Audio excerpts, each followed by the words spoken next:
Running backwards through a field of dicks is the Goin Off podcast, never a dull second. And we're back once again to talk about Run the Jewels because, oh boy, you guys just won't let us hear the end of it. They told us on Run the Jewels 1. They told us on Run the Jewels 2, but we weren't listening. So they're back once again, specifically for us, to let us know just exactly what the fuck is up with Run the Jewels. They were sitting on Run the Jewels 3, and they were like, we could release it when we said we were going to, like, mid-January, but fuck, don't Rap Critic and Muse have one more recording in them before the end of the year? Christmas miracle, bestowed upon the podcast. I woke up Christmas morning, and Molly was still in bed. I hopped online, saw Run the Jewels 3 was posted on Spotify, and by the time she was up, I was just sitting there. I was about maybe 3/4 of the way through the album, and she just walked in the doorway, and I just looked at her, and I just had this look on his face like, it's so beautiful. Yeah. It's so beautiful. I just looked at her. Merry Christmas to all. I just said, Run the Jewels 3. And she goes, eh? And I just go, so good. Santa is real. They do exist. God, you remember that fucking commercial they'd air every fucking year? They still do. Oh my god, I don't have cable, so I haven't seen it, but oh, fuck's sake.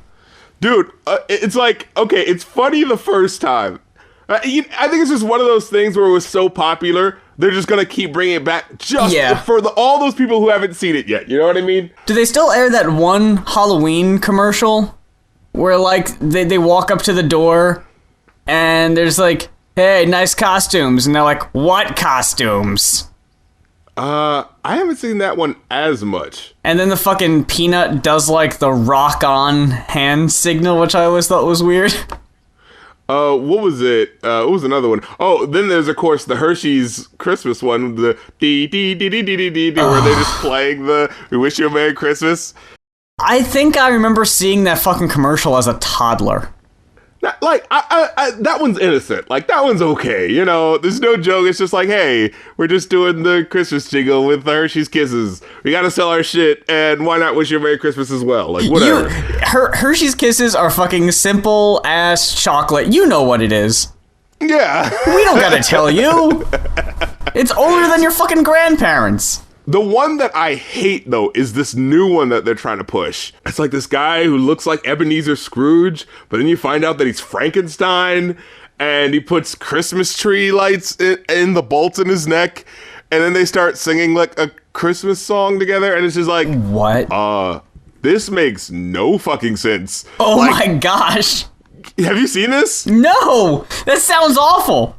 It's like, can we not excuse this? Like, what the fuck type of trying really hard to do a Nightmare Before Christmas style commercial is this shit? So wait, it's a Frankenstein's monster creature, right? Yeah, you gotta watch it. Wait, I'm gonna show it to you. And he is Scrooge, or what? I don't know. I'm so confused! Just watch it. Okay. Fuck this. Okay, so I first started watching it and I jokingly said, is that Brad Garrett? And I think it is Brad Garrett from Everybody Loves Raymond. Uh-huh. His brother that always kind of sounded like Frankenstein anyway. Yeah, he always sounds kind of dopey. Holy shit, that is... So is this like an old thing that they're just like trying to, or is this a new one? No, this is new. This is from this year. Oh, okay, yeah, I see that now. Published, for fuck's sake. No, that's awful. But like, okay, so I think the plot of the commercial is that, well, first of all, when I first saw it, at a glance, I thought it was supposed to be Scrooge. But then it's like, oh, it's actually Frankenstein's monster, okay. And he wants to come down to the village with the help of an Apple phone. Like, where did he get an Apple phone? What time zone? I mean, what time period is this supposed to be? He's got a fucking tiny-ass music box. Why don't you just carry around the music box? Yeah, like, why are you recording it onto a phone? What the fuck does he need the aid of the fucking Apple phone for if he has the music box right there? Can he not bring that into the village? Just bring the music box down to this town square, yeah. Literally, this commercial is oddly, ironically, like, showcasing how, like, honestly useless and what's redundant. Yeah, redundant the technology is. It's like, hey, here's this thing that you could have done with this, but use our technology just to say that you have it.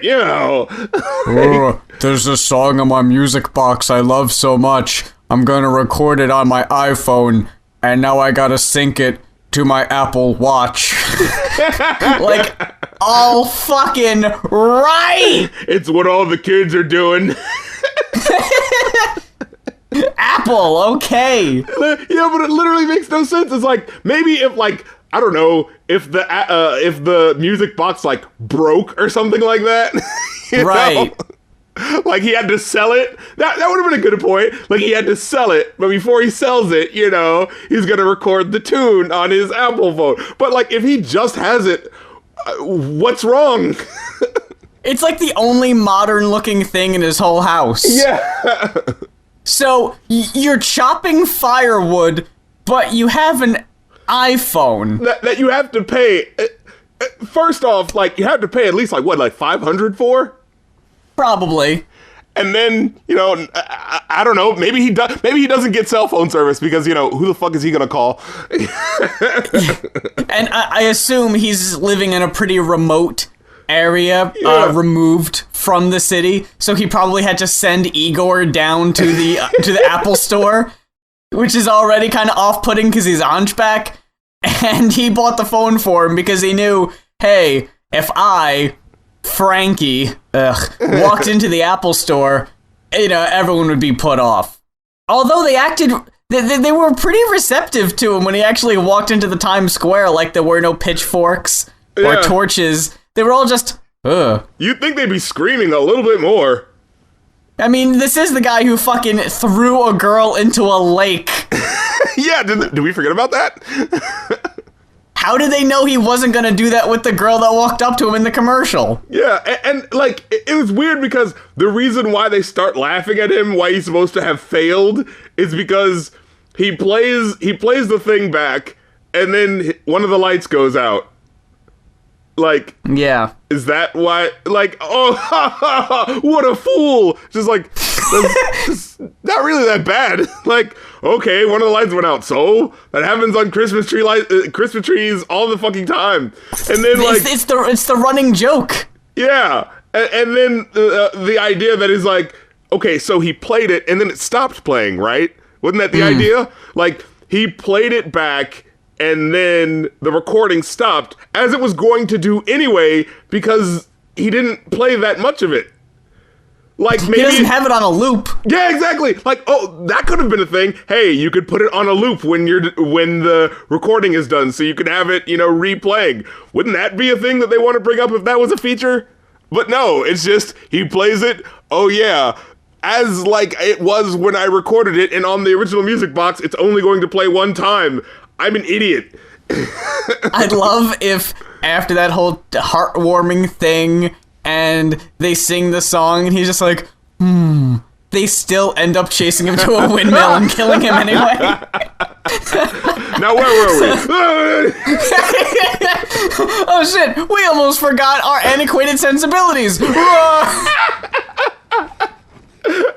No, it's like, there's literally no like, the song doesn't even relate to the original story, Like, maybe if the song had sort of, like, a parallel with, like, accepting people, like, meeting new neighbors or something like that, and, maybe there's something like that, but no, it's just, there's no place like home for the holidays. That has nothing to do with anything. You know what I mean? Yeah, because is this town of bigoted people that don't accept him, does he really consider that home? Yeah, his home is in the isolated place where he came from. And you're not there right now. Yeah. Maybe that's the point. There's no place like home for the holidays. I lowered myself to be with you people, and I should have stayed home. Well, is it just because the one girl comes up to him that everyone warms up to him? Because at first they're like, ew, what the fuck is he doing? It doesn't really change much. Yeah, like, no, really, what is he doing? But then everyone's just suddenly into it. Oh, the girl's singing, why not all of us? If a girl can see past it, if a little teeny gap-toothed lass can see past his weird disfigurement, maybe we all can. Who's the real monster? The little girl. Oh, no. This basically seems like as I was watching, I was like, wait, are they trying to do like the Grinch also? Because that's what it seems like they were going for. They are trying to cover a lot of different bases. Oh, yeah, it totally is like a Cindy Lou Who thing. Yeah. But they couldn't get the rights, like, yeah, they were trying to do the Grinch, but then someone realized they couldn't get the rights to it, and they're like, fuck, what else we got? Well, Frankenstein's in the public domain, fuck it, use him. Frankenstein's in the public domain. I'm pretty sure the whole Scrooge Christmas story thing, Christmas Carol, is public domain. Just roll them together. Yeah. Figure that shit out. You know what I noticed on the second viewing, because it autoplayed and showed it to me again, which was exactly what I wanted. He's not badly dressed for like a hermit. Yeah. Like you would imagine he'd look disheveled or whatever, but no. The only thing that points out that he's supposedly Frankie are the bolts. Yeah. Other than that, he just looks like a normal dude. Yeah, and if this is supposed to be like the 1800s, I mean, most people don't look that great. When you said Scrooge, you reminded me of another, by the way, I'm sure people are loving this, by the way. They were having all this Christmas conversation after Christmas, but fuck you! Hey, the Christmas spirit lives on, bruh. Oh, it most certainly does. The holiday cheer doesn't run out, especially on this podcast. Please, all year round if we could. No, you reminded me of a commercial that I remember seeing a lot when I was a youngin', featuring Scrooge. It was for Honey Nut Cheerios. And Honey Nut Cheerios went into, like, Ebenezer Scrooge's, like, what was it, a bank? A accounting firm? I don't know. And at first, Scrooge was like, get out of here, But then fucking Honey, gives him a spoonful of Honey Nut Cheerios, and Ebenezer Scrooge is like, oh, that's pretty yummy. He doesn't say anything, but he gives a little smile, and it's like, aw, look at that. Fucking all it took was some Honey Nut Cheerios. You didn't have to waste your time with the three apparitions telling him about his wrongdoing and how his horrible deeds in life are gonna lead to him dying alone. No, you're just gonna give him a bowl of mildly sweetened breakfast cereal. And he's like, oh, which is good for his cholesterol, too, so there he's got that going for him. Yeah, I've been being a dick. I've been being a dick. I didn't even know the cereal existed. All I needed to brighten my day and to pay my workers was to eat some Cheerios. You got fucking Jacob Marley outside the window, just completely wrapped up in the chains, like, it was that easy, motherfucker. Wait a minute. I decked myself with all these chains for nothing. This shit is cold. Why did I wrap myself in heavy-ass steel? I was going about this all wrong. Thanks, Cartoon B. Man, maybe you should do that with other greedy-ass CEOs. You just give them a bowl of Cheerios. Mm-hmm. Yeah. Maybe fucking dude, have we tried it? Maybe that was the suspicious package that had them evacuate Trump Tower. Someone was trying to give Trump a box of Honey Nut Cheerios, and he didn't know what it was. He didn't recognize it, so he was like, "Oh no, it's." So they had to stop everything and evacuate. That smells like happiness. Get it away.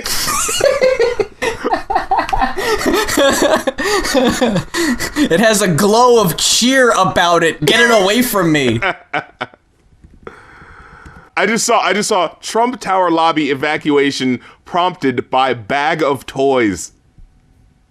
Are you serious? Was that what it was? Again, something else he just didn't recognize.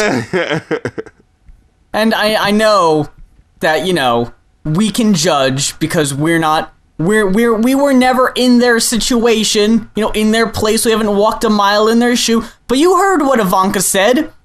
She never had a lemonade stand outside Trump Tower because she didn't have that luxury. Did you not hear her say that? No. Yeah, man. She was trying to basically say, I didn't have a typical childhood that, honestly, I don't know anybody that ever had a fucking lemonade stand outside of, like, TV and movies. But she was trying to say, like, hey, look, I didn't grow up, you know, like everyone else. I didn't have the typical childhood.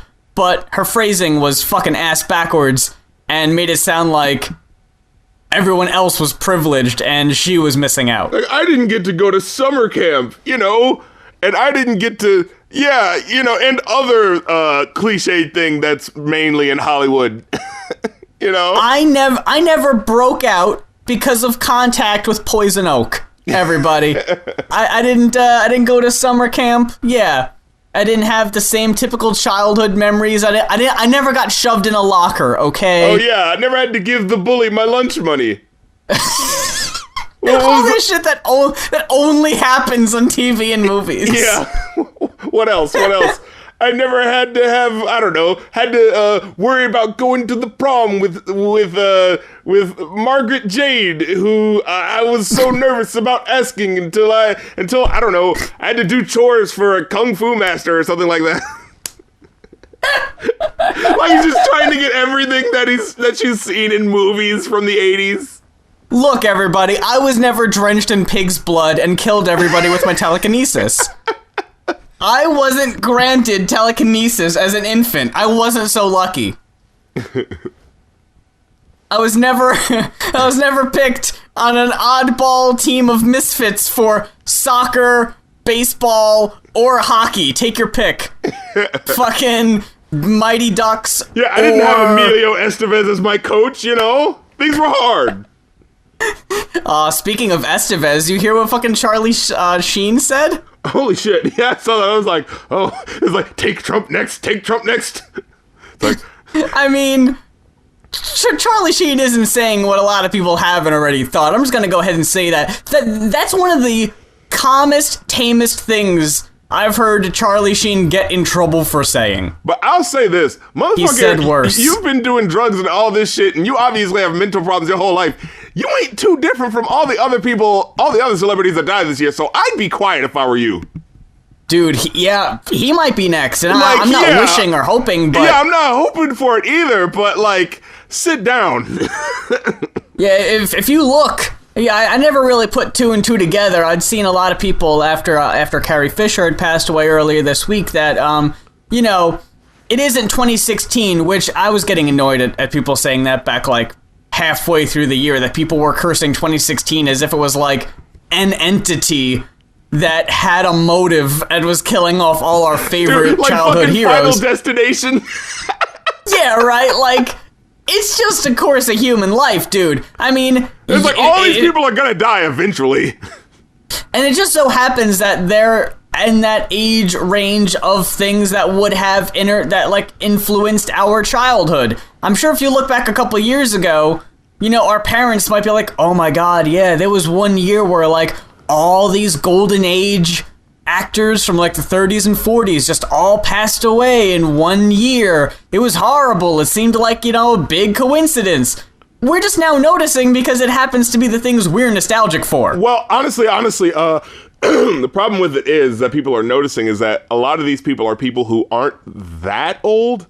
Like, that's true, yeah. Yeah, like 70s, 80s we can understand, but these guys are like 50s. She just turned 60.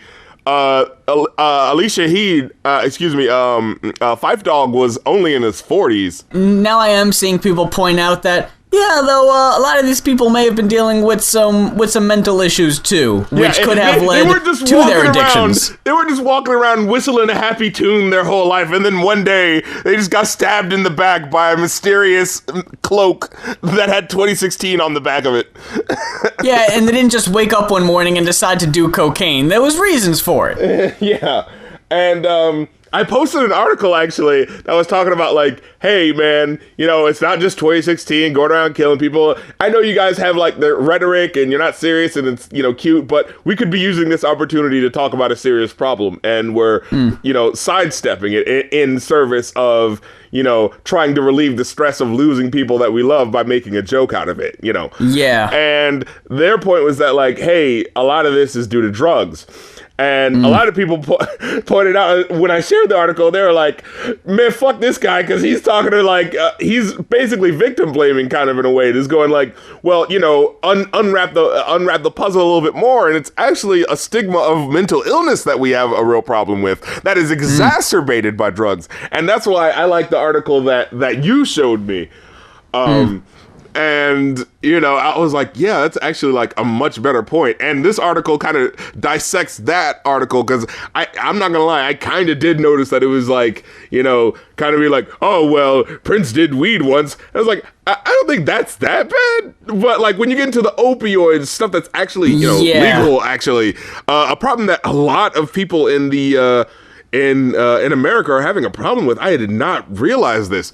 Opioid addiction is a big problem, but it goes unnoticed because, well, these are legal drugs, so we don't want to mess with their money. You know, we don't want to tell Big Pharma that the stuff that they're selling is wrong. You know, just the illegal stuff that America can't tax. You know. Yeah. Speaking of things getting a little too real in the room, old body count. Dude, our old friend's body count. For those who may be unaware, body count was Ice-T's like hard rock / heavy metal side project, and that may sound really dumb.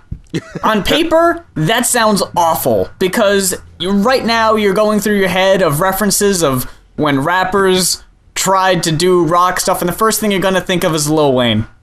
Yeah. And it wasn't anything like that. Thank God. Body Count was considerably more badass, and their first album was actually really fucking cool.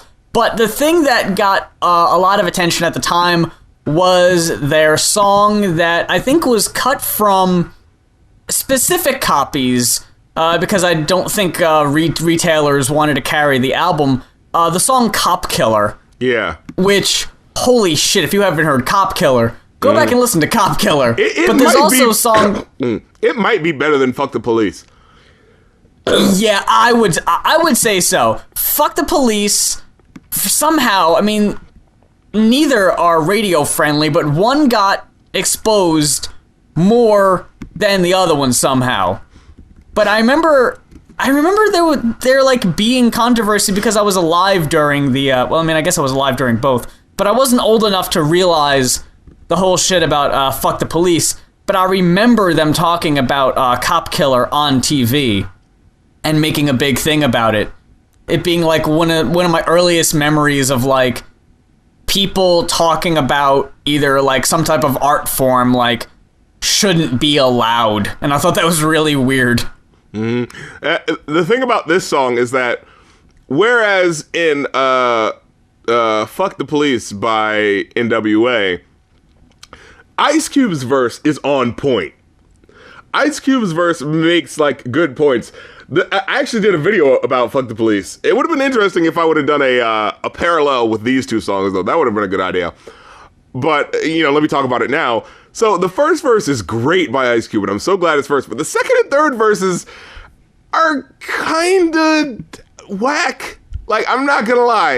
And, you know, it feels kind of bad to say it because they're kind of legends in the game at this point. But, like, if you really look at it, you know, Ice Cube was talking about how, like, man, I'm just minding my own business, but you guys are fucking with me because you think, oh, this poor black guy can't have this much money, so let's fuck with him and, you know, find a reason why we need to put him in jail. And And so therefore you get the righteous rage that comes with what he's saying. You know what I mean? But then when you get the rest of the song, like, MC Ren is literally saying, no, I am a criminal, but we're gonna go after you anyway because fuck you guys. It's like, wait a minute, well, they have a point now. You know, like, I can't be on your side just because you're black. No, the point is that I'm black and I'm minding my own business, but they're fucking with me anyway. Not, I'm black and sure I committed crimes, but still, I mean, you know, you guys are gonna be on my side, right? Like, no. I guess the neighbors think we're selling dope. Well, motherfucker, I am. Basically. It's like, Yeah. And, you know, what does he say? He says, I want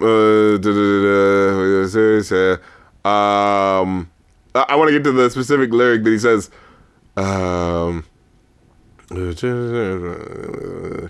no, it's Easy's verse.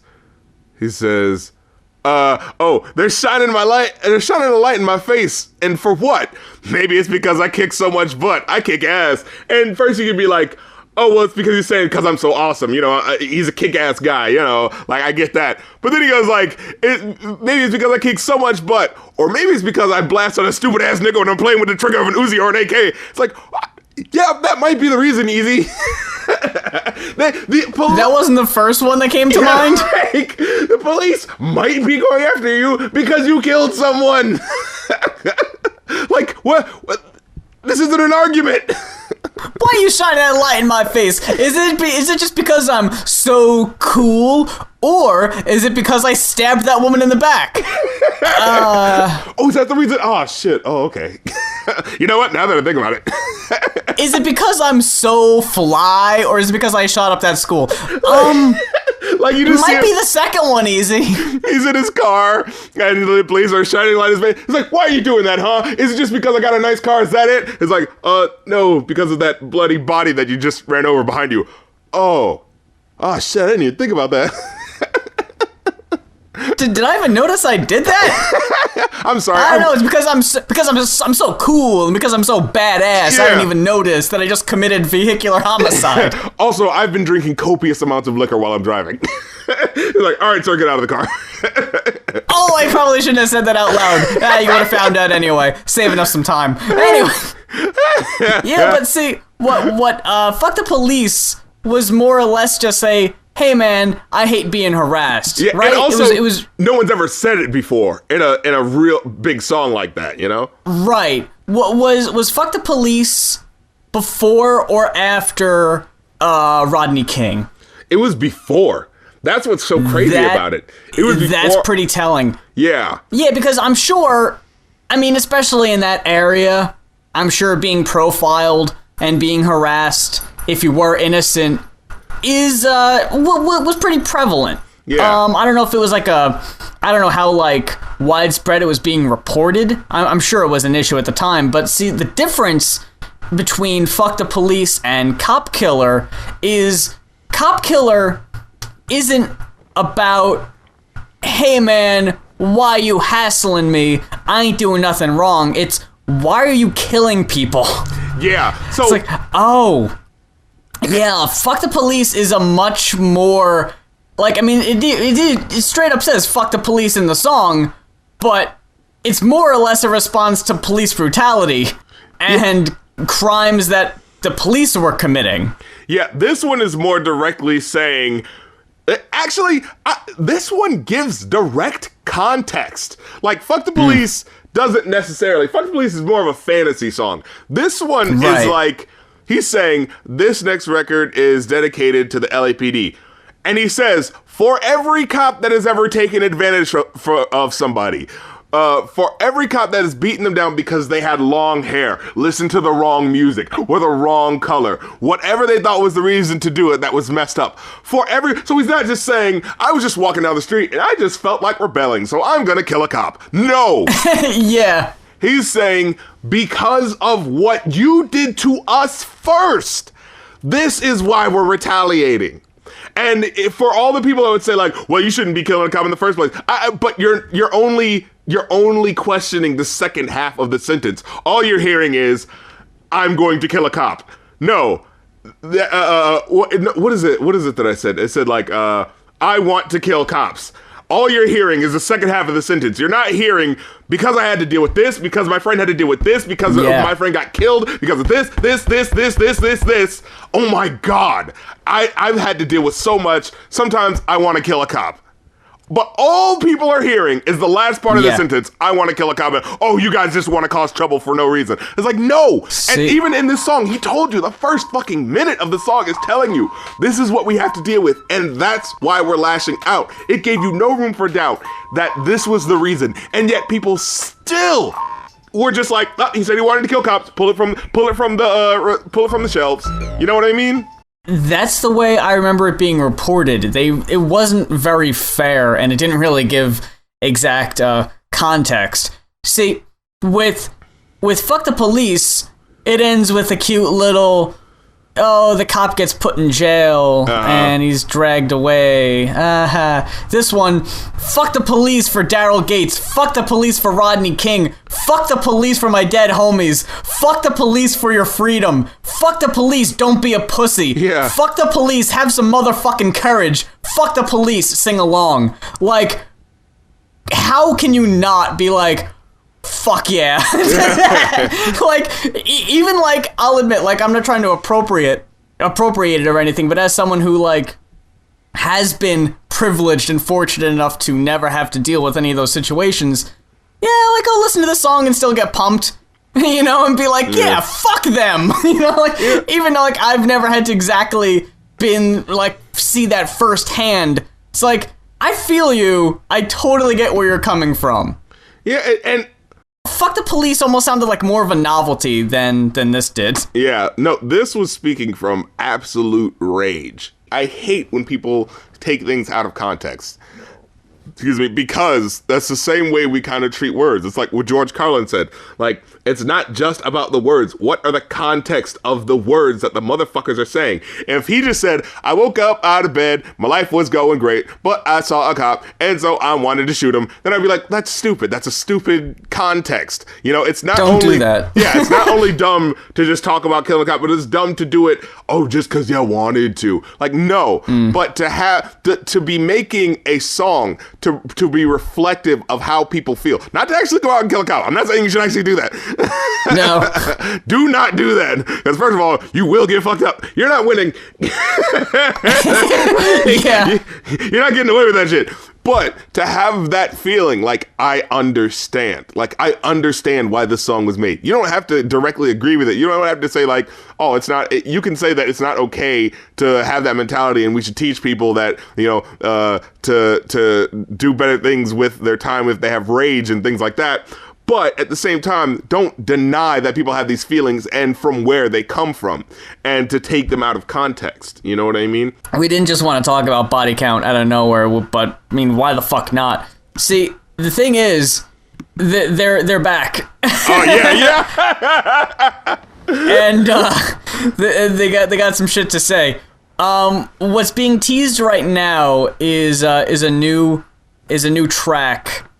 And I'm trying to figure out if there's I don't know when it's slated for release. I'm trying to look up. The Wikipedia article only has it listed up until their 2014 album. It doesn't have anything newer than that. But which brings that to my attention because I didn't know they released one in 2014. I'm gonna have to go back and listen to that and see if it's any good.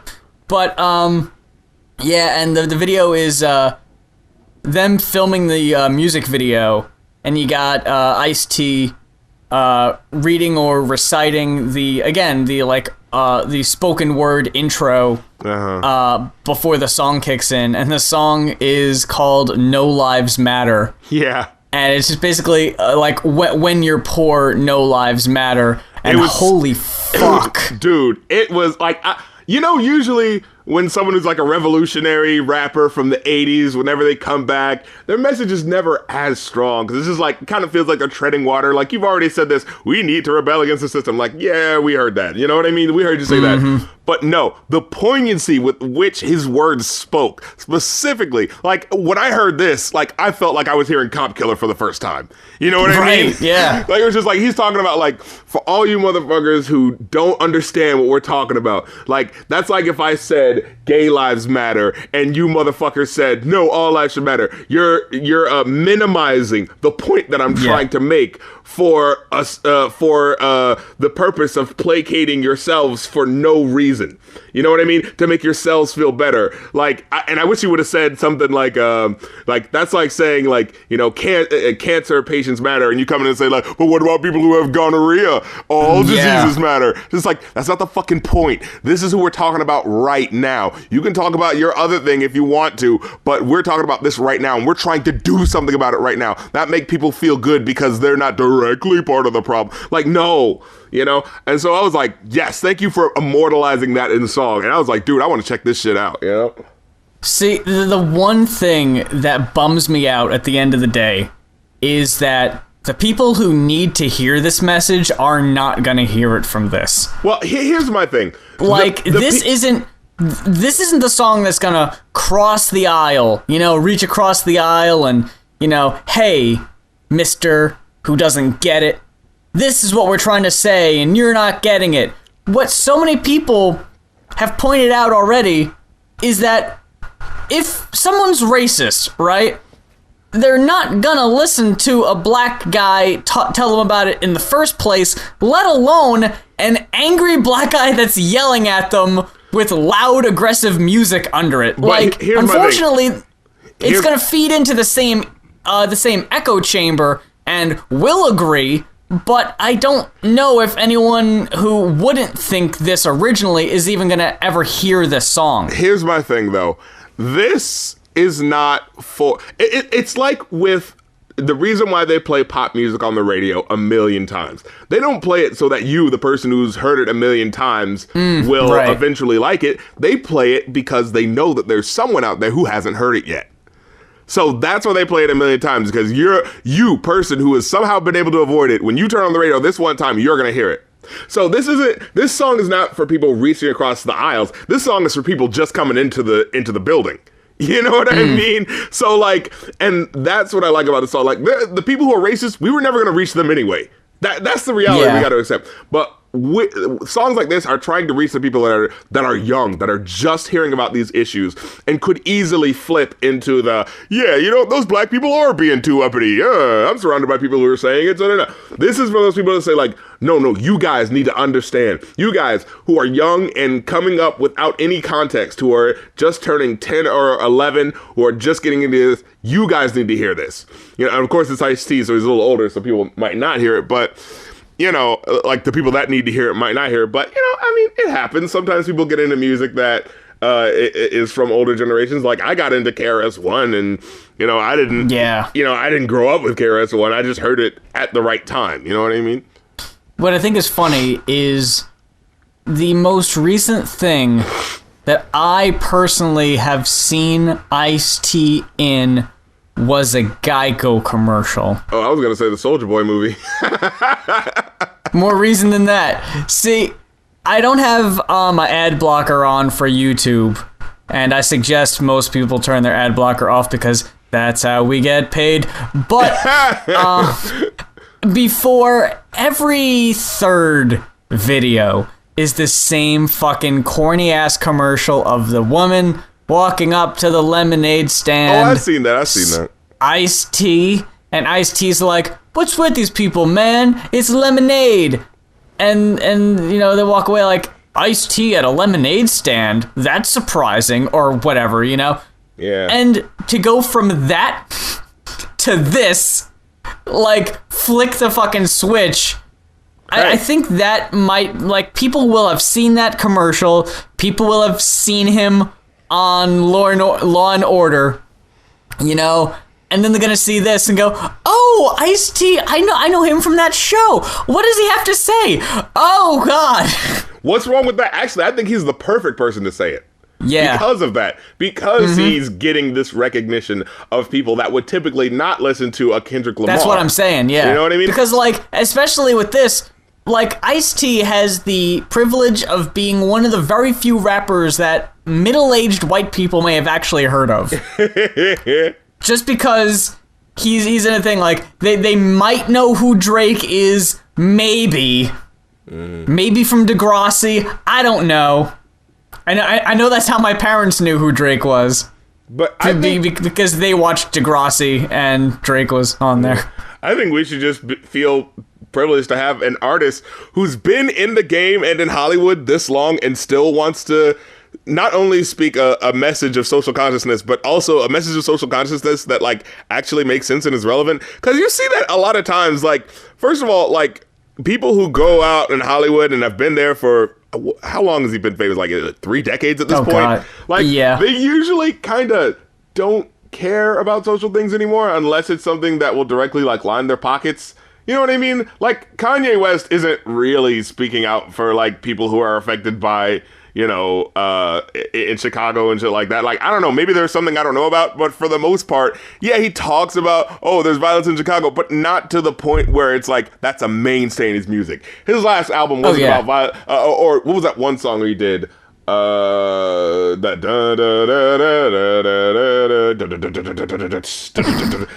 fucking song, the Black Skinheads, like, Black it Skinhead, kinda used the violence in Chicago, but it was only in direct relation to him. Like, I'm getting angry like those black kids in Chirac, but, like, at the end of the day, it's still about him. You know what I mean? Like, oh, don't make me angry because, oh, you know what happened with those black kids in Chirac, so I could be the same. But he doesn't, like, he used to kind of speak to that, but he doesn't really speak to the heart of what those people are going through, mainly because he doesn't really have to deal with it anymore. So, you know, all right, it's understood. Like, it doesn't matter to him. He can talk about putting fists in bitches like civil rights signs.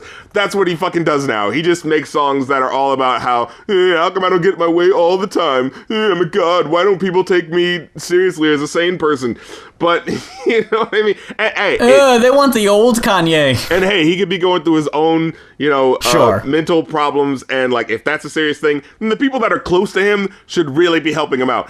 You know, like, at the end of the day, like, because, I mean, we don't know as much about what Kanye West is going through, so there could be something, he could be going through something just as bad, if not worse, than what, you know, Carrie Fisher or Prince was going through, you know what I mean? Right. But at the end of the day, it's just like, that's not my direct concern. Like, if someone I know is going through that, then maybe he could, if he wanted to, speak up for mental health and things of that nature and be like, yo, I'm trying to be a voice for that, and so maybe that people around you can do it. But if he's going crazy and doing all this stupid shit and his fans are basically his PR team going, oh, but don't be mad at him because either it's, you know, the excuse of he's doing it for art or the excuse of, well, it's because, you know, he's under a lot of pressure. It's just like, I'm not his friend. It's not my, you know, job to, you know, try to help him. It's my job to be like, what is the good art that's coming out? And is he putting out that good art? Then I will point it out. But if he's just doing crazy shit and wasting people's time with canceling his tour and all that shit, I'm sorry. The end result is what I, as a music consumer, am concerned with. You know what I mean? I feel that it's our job as the public at large to hold these people accountable and responsible for when they say crazy shit. Exactly. Okay. I was just gonna say, you can't have Kanye talk about, you know, George Bush doesn't care about black people, and it's like, oh my God, Kanye, he's saying what we're all thinking. Kanye is really speaking up for the little guy, and he knows what's going on, and he took that opportunity in his stardom, and that he grabbed that microphone and said something and got people talking. To then fast forward a decade later and say, I didn't vote, but if I would have voted, I would have voted for Trump, and just be like, you know, it's just Kanye. No, you can't just, that's just Kanye that. Even if it is due to some type of, like, you know, stress or the mental shit, like you can't just take everything someone like that says with a grain of salt. And I'm not saying blow it out of proportion and, you know, boycott everything the person's doing because they said something you didn't agree with. But you need to be like, hey, look, we need to address this. We can't just let this fly under the radar. Now, I'll put it to you like this. If a rich CEO billionaire it screws over his workers and does all of this stuff that, like, you know, ruins people's lives, but then you later find out he has, like, an actual, like, what do you call it? Like he's clinically either depressed or clinically narcissistic, and it causes him to hoard his money instead of, paying taxes, and it causes it. It's like, that's like, excuse me, that's bad, and it sucks that he has this thing that causes him to be more selfish. That doesn't excuse his actions. It's not like, oh, but it's okay now because see, clinically there's a problem. So it's okay that he keeps hoarding it. No. You are still ruining people's lives, and that needs to be changed. You know what I mean? So, and it's not that Kanye is ruining people's lives by being a narcissistic asshole, but at the same time, the people who are close to him need to help him. And that's what we should take away from that. Not that we should always excuse someone's behavior if they're suffering a mental breakdown. That's not the point. The point is, as people who are close to him should be trying to help him, we need to be helping the people that are close to us in our lives. That's the point we need to take away. You know what I mean? Not the excusing of every action that they do. And what you had said earlier about, celebrities not really using their stardom as like a podium to talk about serious issues, every so often you get a few that'll do it when it's convenient. Yeah. Like, I've noticed a lot of people during the campaign were rah Bernie Sanders, right? And they would come out and say, hey, you know what? Yeah, he's really saying some really important things. And, on the day of the primary, I'm voting for Bernie Sanders. But then when the fucking, something like Standing Rock comes around, where are they? Yeah. Where are these people that cared so much about all these serious things, and they were like, oh my god, climate change is so serious. Why aren't people talking about climate change? It's like, yeah, that's great. I agree with you on that one thing. But what about this other thing? And I don't expect you to be, speaking out against every fucking thing, but some of these people who would go out and introduce Bernie at these speeches, who made a big thing, like people who made it their fucking objective, like someone like Susan Sarandon, who went out and talked about him every opportunity she got, and even now is being like, no, I'm pulling my bank accounts from the banks that are supporting the Dakota Access Pipeline. It's like, holy shit, that's great. Yeah. Unfortunately, I'm sure it doesn't help that Susan Sarandon doesn't have a whole lot going on right now. Right. Your point is like, why isn't it someone who's like, I hate to say relevant, but someone who's making power moves in the world as a new sort of voice? Yeah, like you got Brad Pitt. I think it was Brad Pitt talking about, he's wanting to make that documentary about climate change. It's like, that's great, because people know who the fuck Brad Pitt is, because Brad Pitt is still, he's still doing shit, people know his fucking face. Or actually a lot of the people from the Avengers movies have been going down to help. Like Mark Ruffalo, Chris Evans. Yeah. So there's those cats too, which I fucking salute those guys.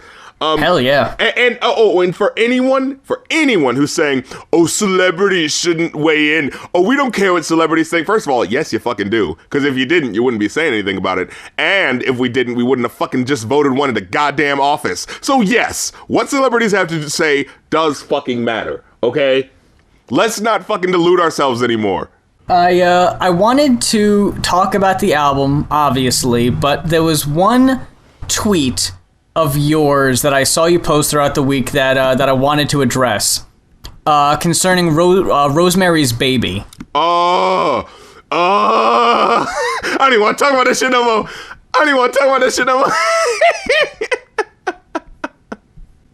Nah, you can go. No, I was just gonna say, what was that all about? Did you not see the whole thread? Shit, I may not have. You fucking thread too much, but you don't always let on that it's a thread. So it just happens, man. Yeah, I'll just see a fucking tweet of yours, and it'll usually be out of context. Yeah, and he'd be like, wait, there's more? Yeah, so I didn't realize if that was the end of something or in the middle. I just let it happen, man. My Twitter page is my art book, man. And whatever just comes out, man. I don't need to explain myself to anybody. No, I'm playing. It's fucking sounding like Trump's Twitter. It's a fucking stream of consciousness. Now let me see if I can find it if my computer will decide to act right.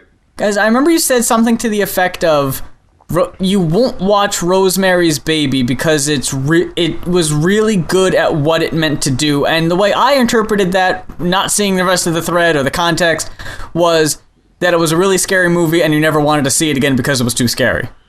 Yeah. Okay. It was such a great psychological horror movie, and we don't really get those anymore. We really don't. You know, not at all. We get, jumped out of the woods and it scared you. Like, that's all a lot of these people have. Dude, Roman Polanski could be a fucking horrible person for whatever he did, but yo, motherfucker knew how to make a goddamn movie. And oddly enough, about issues which are oddly progressive for someone who did what he did. You know, at least I felt so. When did you see Rosemary's Baby first? I saw it when I was like 16. Oh, okay. I think I might have been around the same age too, actually, when I had first seen it. But it didn't really stick with me as much. Okay, so I'm gonna explain. I'm gonna go through my tweets, and I'm just gonna let you know what I said. All right. Okay. I'm looking at my Twitter. You know, I'm so random. Like, I'll just be posting about this shit, and the next thing I'll be like, let's talk about pornography for a minute. I am so fucking random with this shit. I just like whatever the fuck comes in my head. I'm just like, yeah, let's talk about feminism. It's been a hot minute since we talked about porn on this podcast. We don't talk about it enough, I say. The numbers don't lie. The off-goers want the porn chat. Are you serious? I don't fucking know. I thought he was just like, nah, man, dude, we need to turn this into a porno podcast, yo. Fuck the music. Is there one of those? There has to be. Anyway. But, okay, so what I said is, Rosemary's Baby, the one piece of entertainment that I absolutely refuse to watch again because it's so good at its job. Right. The larger implications of men and society controlling women's bodies and how her being roped into a satanic cult feels so realistic.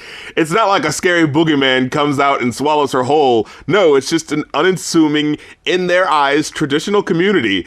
It's just horrifying how this reality of a satanic cult inversely mirrors fundamental Bible Belt Christians, is what I'm trying to say. You know what I mean?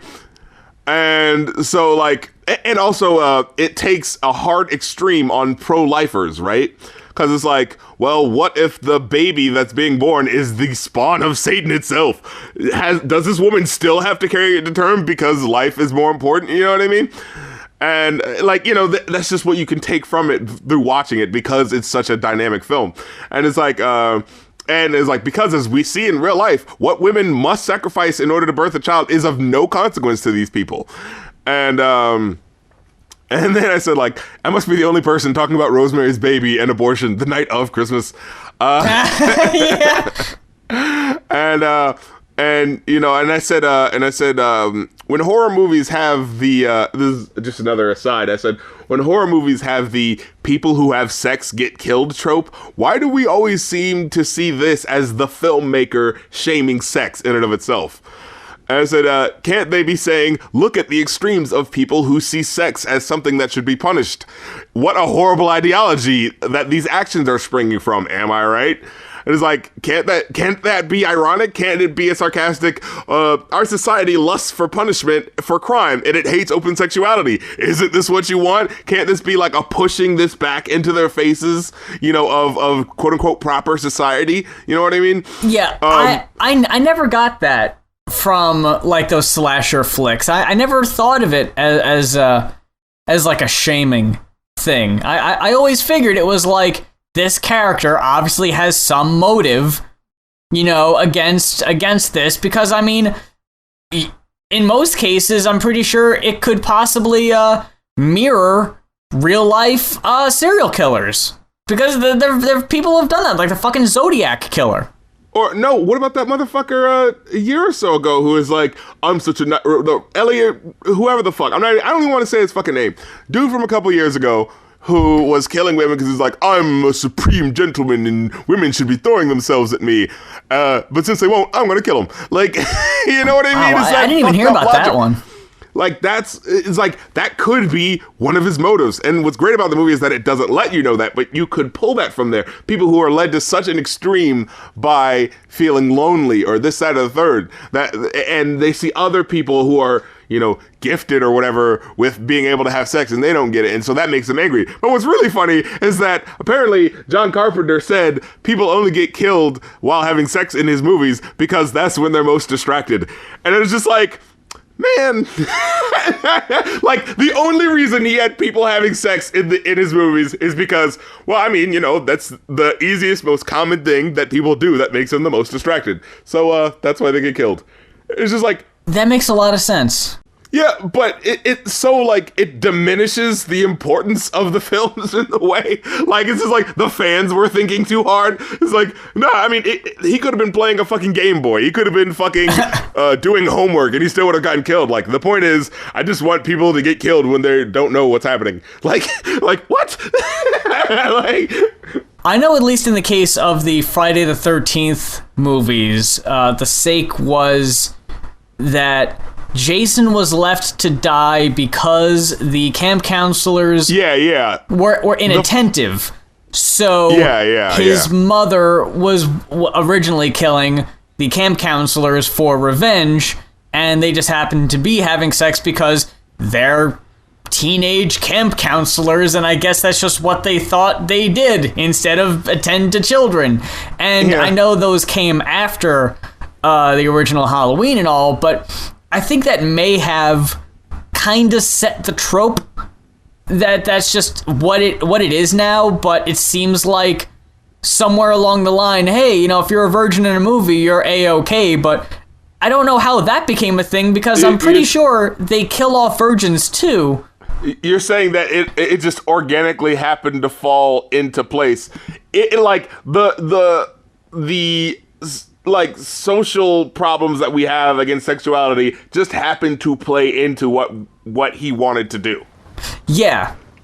It happened to also fit a narrative of seeing sex as a bad thing. And it's also, how do we know that the characters that don't get killed are virgins? They may just not be having sex at that particular time. Yeah. How do we know they've never had sex? We don't know that. These fucking slasher films never give us that much character development. They don't tell us that much about the character that we're only gonna see for about 15 minutes before they get killed. Like, we barely even know their names. Yeah, we're not gonna know their sexual history. But but my thing is, going back to Rosemary's Baby, it's like, I think that's why that movie scares me so much, just on a deeper level, because it looks like, you know, a Christian, you know, a Baptist sort of like cult somewhere in the boonies somewhere, you know what I mean? Like people who like have like snakes and shit and do all that sort of extra stuff. And it's like one easy twist could make this one thing that looks so familiar be so creepy, and yet because it's relatable, it freaks you out as be like, is it that close? You know what I mean? Is what's horrifying that close to what's real? You know, and it just deeply disturbs me. And also you have this woman who like can't get away from, you know, all these people in her life because of, you know, where she's living. Like, what, she can't afford to live in a new place. She's just moved into this place. And her fucking husband sold her out. That fucking little bitch. Dude, fuck him so hard. He's like, oh, I want to be a movie star. Dude, fuck you. You sold your fucking wife's ovaries down the river for your fucking career, you asshole.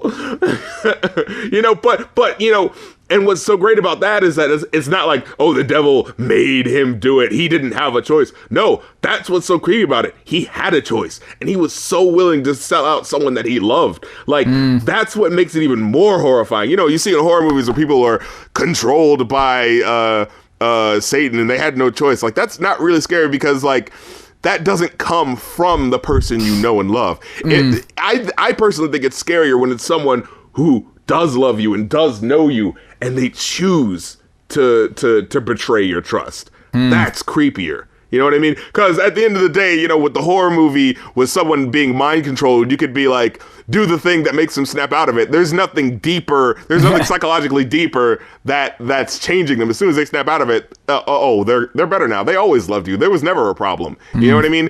But when it's of their own volition, that's what's creepier, you know? When I messaged you and I was like, we should talk about horror movies on the podcast. I had no idea to really what extent. I just thought it would be a fun conversation. Because when you say like psychological horror or whatever, like psychological like dramas and suspense thrillers or whatever are possibly my favorite genre, but I've had phases where I was watching a lot of horror movies and I didn't even really care if the quality was any good.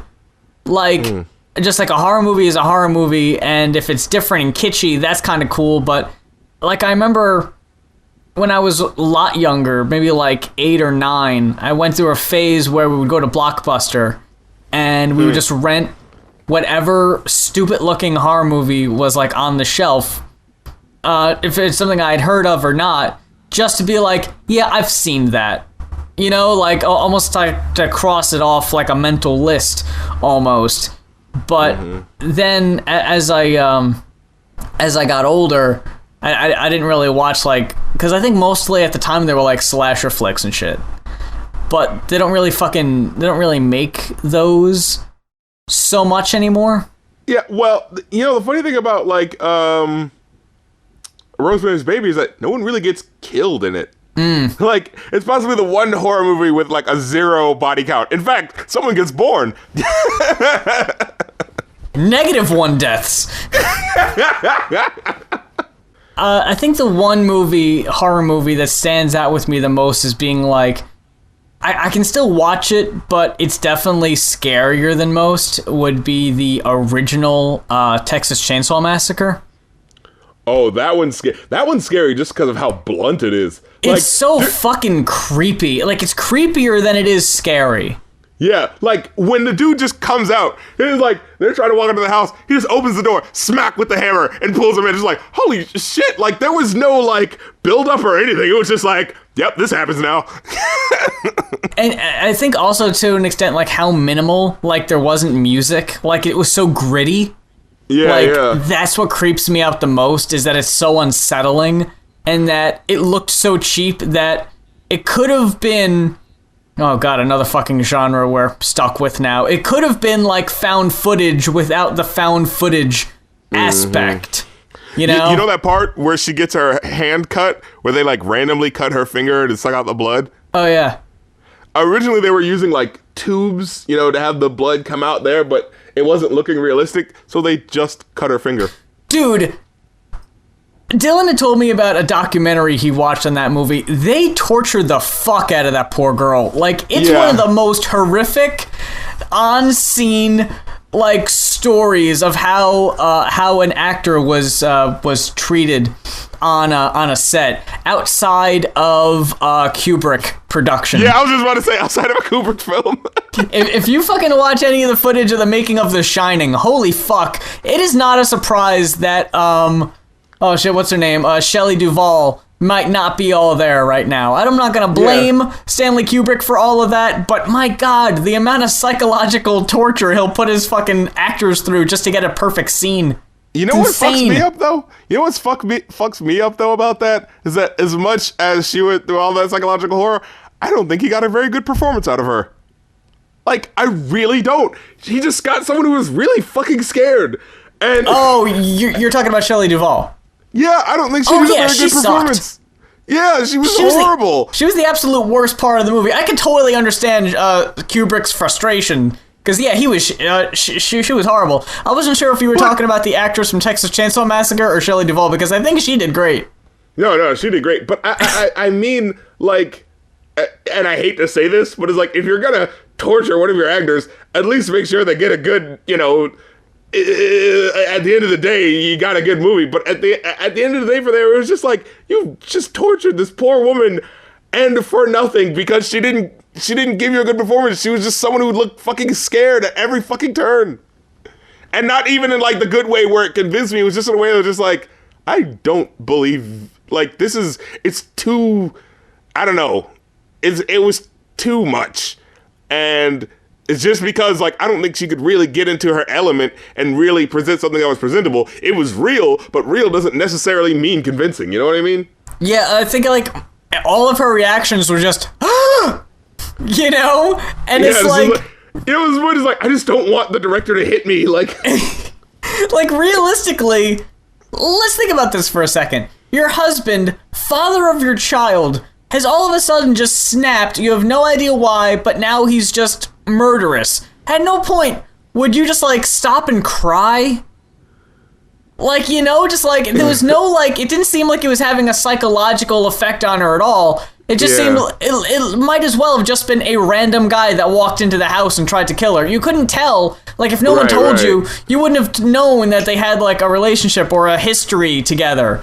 But what I'm trying to figure out there was no point where it was just like, why are you doing this? Don't you remember? Like, we can take the kids and we can just leave. We can forget about this. You know, like, they didn't really do that. In fact, you remember the Kim song, right? With Eminem? Ugh, yeah. That did a better job of, like, the woman in the story being fucking freaked out by what the guy is doing. You know? Too bad it was a rap song and was garbage and had no place on the fucking album, but it did a good job at that. It just shouldn't have been a song. With Kubrick, I'm amazed because Shelley Duvall isn't good. She's not giving you a good performance. Why did they insist on having her in it? Why didn't they just recast her? Like, was Shelley Duvall such like a... No. Shelley Duvall is Wendy. I can't have anybody else play this character. She is who I envision, and I will not sacrifice this no matter how subpar her performance is. I will not take anybody else. Like, she wasn't even that huge of a name, really, was she? No. What if he was just such a fucking dick that he got her thinking that she was gonna be good, and then when he saw that she wasn't good, like, his scaring her and creeping her out and all this stuff wasn't because, he's just trying to get a better performance. He was just like, I fucking hate this bitch. I'm just gonna ruin her fucking experience and make sure she doesn't have a good... Like, what if that's the real fucking reason? Like, we're trying to lend him all this artistic credibility. What if he was just a fucking dick? The only other movie I remember, which stuck with me, was Sleepaway Camp. I never saw that one. Sleepaway Camp is a fascinating story, and spoilers for anyone who doesn't want to hear about how this slasher movie from the early to mid 80s ends. But anyway, you got this girl who shows up to a summer camp, and people make fun of her, and she starts killing people. And at the very end of the movie, you realize, oh my god, it's actually... Which, it's a gray area because it's 80s, and I'm not sure how they meant it to be portrayed at the time, so don't get on me if what I'm about to say isn't 100% politically correct by 2016 standards. It's not a girl, it's actually a boy, but he's dressed in women's clothes and fooled us the whole time. Because those transsexual people are all messed up, am I right? Well, see, the movie really lazily... Right before the final scene where it's, like, divulged, because the ending scene, they really... This was the most creative way they thought of, the big epic reveal, right?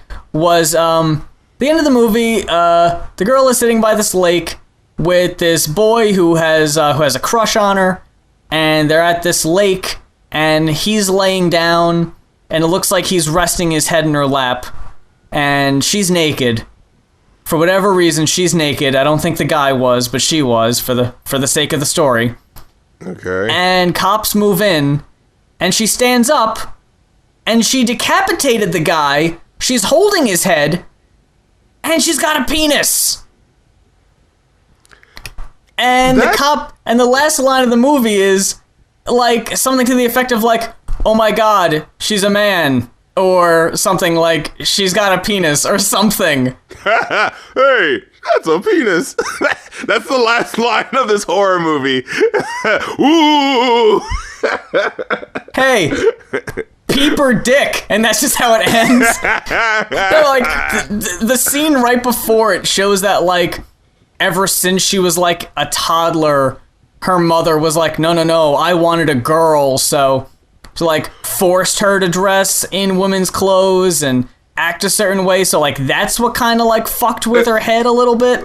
You know, the thing about this movie, from what I'm hearing right now, is like, that's not scary. Like, oh no, it was a guy.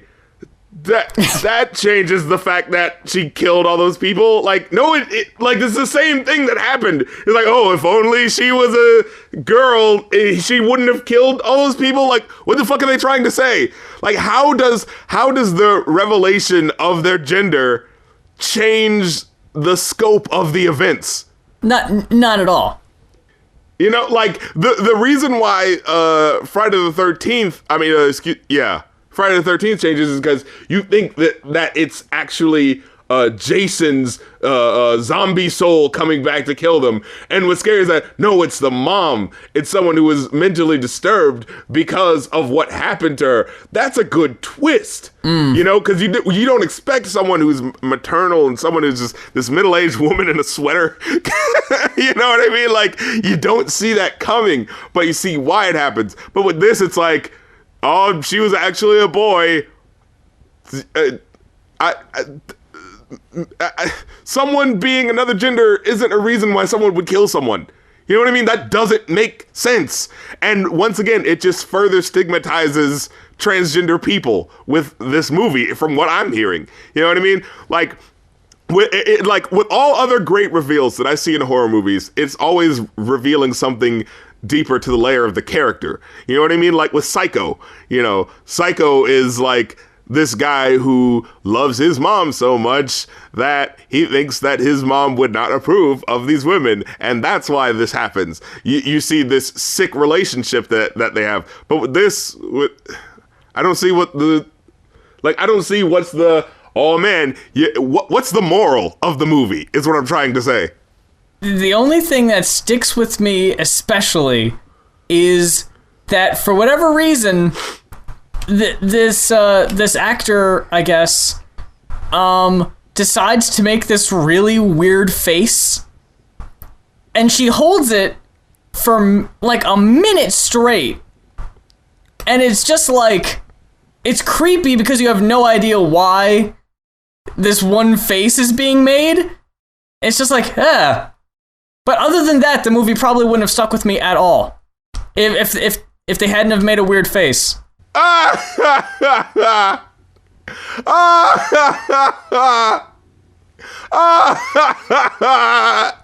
they keep showing it. Oh, it's horrible. Are you watching the actual scene? Yeah, it's awful, playing. dude. Is it just repeating? Is this the so. actual original thing? There's no way it actually just does this.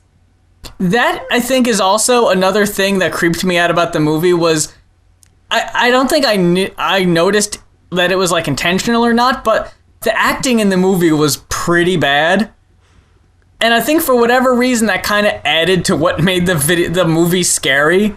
Because it's like an uncanny valley thing. It's just like, why aren't these people acting like real people? Exactly. Yeah, like, you're used to people acting a specific way in movies, and when they don't, it's kind of like, It almost makes it seem like they're more real that way. Yeah, it's unsettling. Yeah.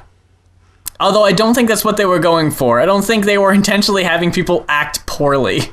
But what's funny is that the description says, scary ending of sleepaway camp, transvestite, hermaphrodite freak, the reveal to give you nightmares. It's like, someone having a dick, does that give you nightmares? It sounds like a fucking carnival barker. Transvestite, hermaphrodite freak, gather round everyone, come one, right come all. Way. Nightmare fuel. Someone having a dick? What? That's not the gender I was expecting. Like, does it fucking matter? What? She killed people. She killed fucking people. That should be the thing that's the most concerning. That's enough. Oh, I'm also reminded that the final scene in Blair Witch Project also used to creep me out a lot, but... Dude, the people who were filming this scene, they swore up and down. You know, they were just like, oh man, this face that one's going to be scaring people every night. They're not going to be able to sleep with this final image in their heads.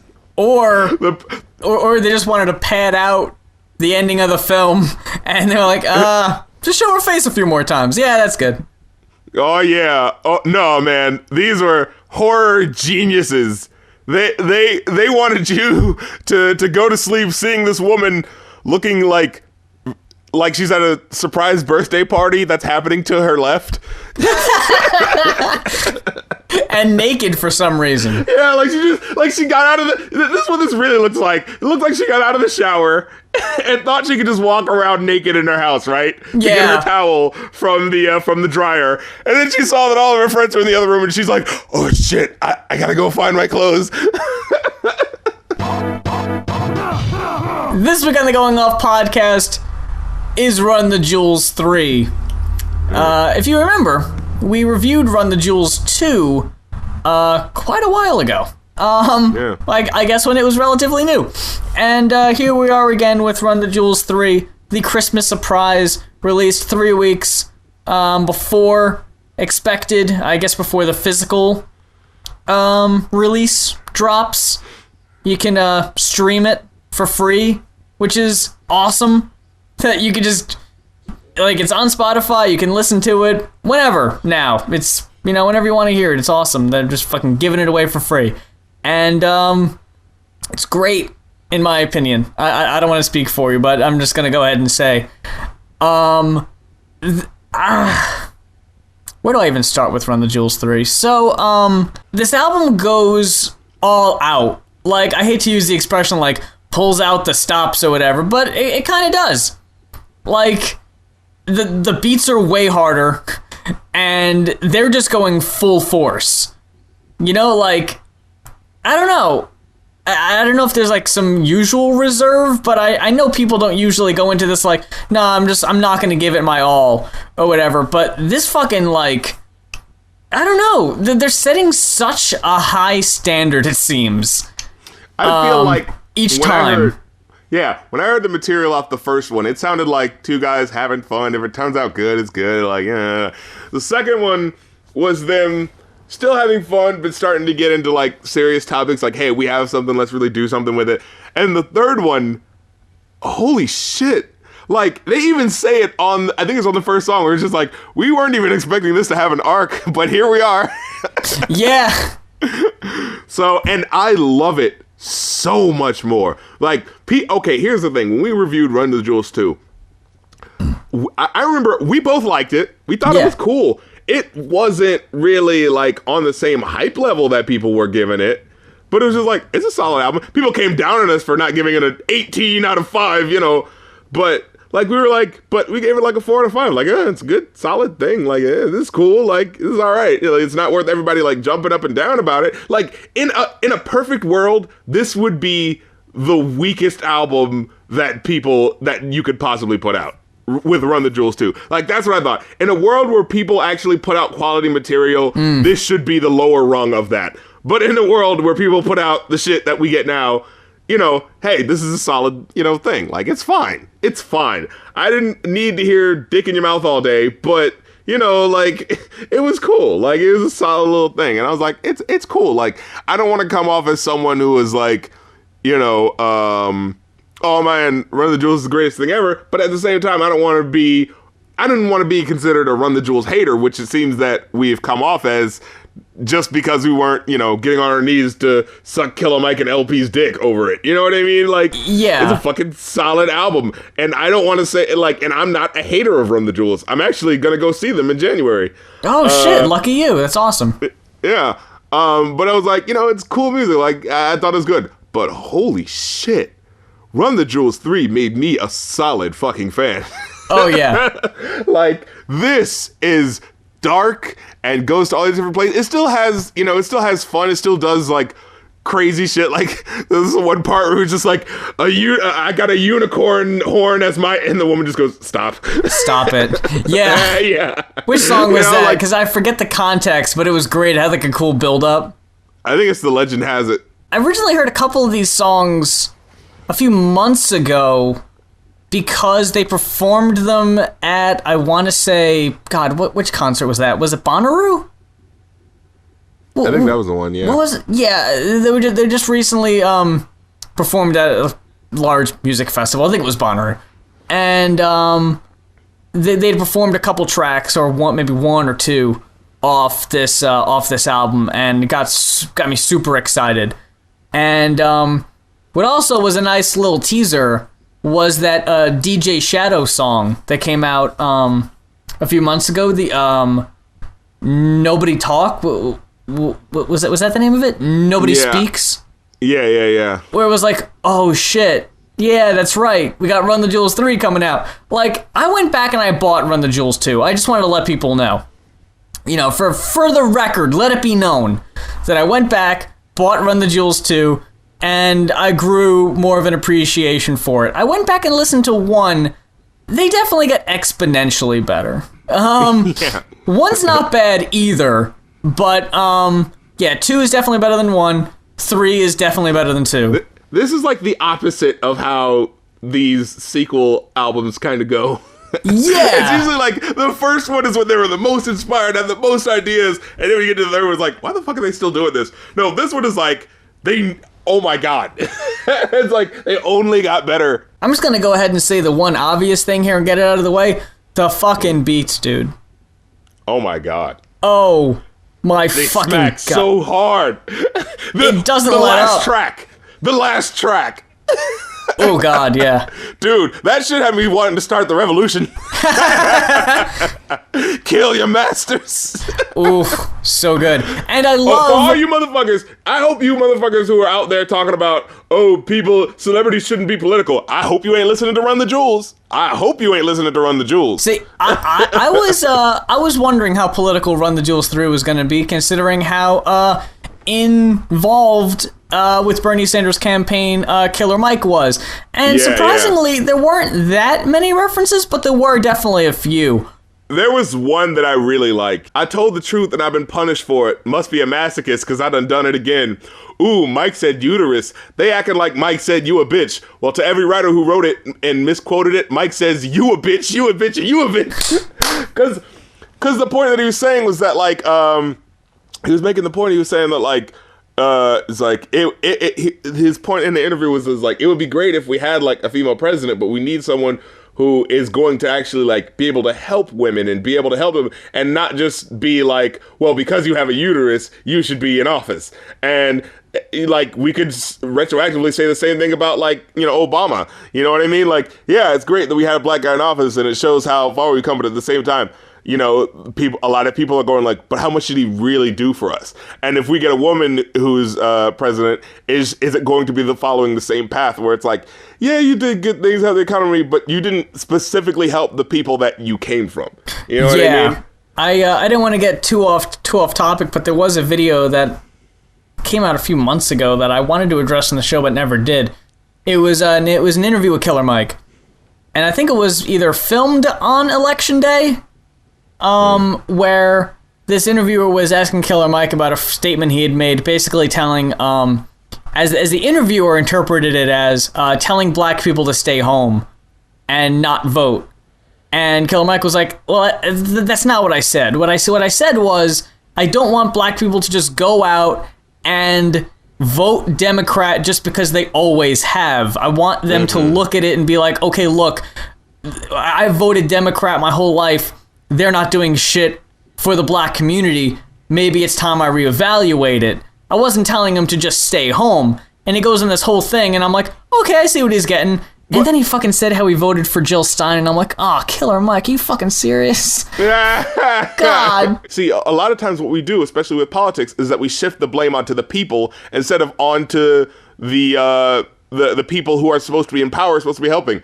You know, I remember a couple of years ago, they were like, oh, why don't people, statistics show that people don't trust the government anymore. Oh, why don't people trust the government? We need to get more people to trust the government. You people are trust. It's like, The reason why we don't trust you is because you're doing untrustworthy shit. Do trustworthy shit and the people will fucking trust you again. Don't make it like, oh, the people just woke up one morning and we just decided to be belligerent. No, it's been shown that you guys have been getting away with shit, helping corporations, doing shit that doesn't help us, turning a blind eye to our problems. Look at fucking Flint, Michigan, and how they took a fucking year to do anything and still haven't done anything and are trying their damnedest to still not help people in need. And you're going to tell us, oh, what the real problem was that the people in Flint, Michigan just didn't believe in their government enough. And when they start to believe in their government, that's when their water will stop being poisoned. Fuck that. No, you guys have to go out there, hold these motherfuckers accountable. Do something that shows that you care about us.